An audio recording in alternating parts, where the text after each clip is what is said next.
الشتات يا برشدي.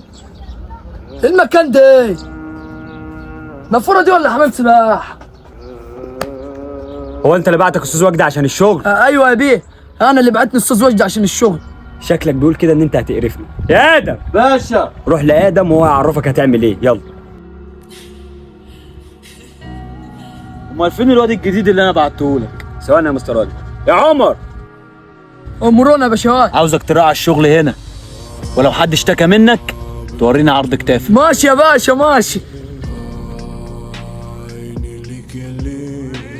انت زفت اللي اسمك عمر. خير يا محمد بيه. تاخد الفلوس دي وهتروح تجيب لي فطار من عند المعلم زلزال. يلا بسرعه. ماشي يا باشا. يا عمر خير يا باشوات. حسابك كام يا حبيبي؟ خلي عنك يا مع الباشا، خلي عنك. تسلم يا حبيبي تسلم. كده يبقى حساب الاكل والمشاريب 160 جنيه. اتفضل يا حبيبي، وخلي الباقي ده عشانك انت، شغلك عجبني. استنى يا عمر، خد دي كمان خليها عشانك.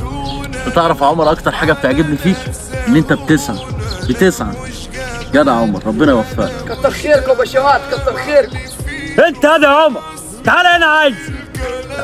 اوامرك يا استاذ محمد. وريني الفلوس دي كده. روح هات لي علبه سجاير وتعال. ماشي يا باشا. عمر امورنا بيه. انت قدرت بمجهودك وكفاءتك في الشغل يا عمر ان انت تبقى مدير المكان ده. مبروك يا حبيبي. الله يبارك فيك يا بيه، بجد والله. بجد يا عمر. يلا بقى روح على المكتب، هتلاقيني سايب لك شنطه فيها اللبس اللي هتحتاجه، وحاول بقى تغير بقى الجلابيه والحاجات دي. يلا. انت زفت اللي اسمك محمد.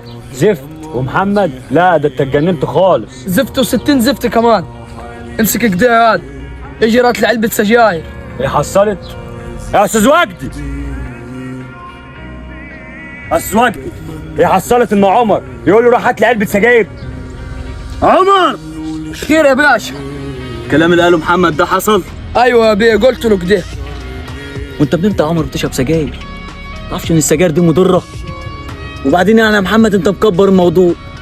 ما انت زمان كنت بتبعته يجيب لك سجاير، فيها ايه دلوقتي لما يبعتك تجيب له سجاير؟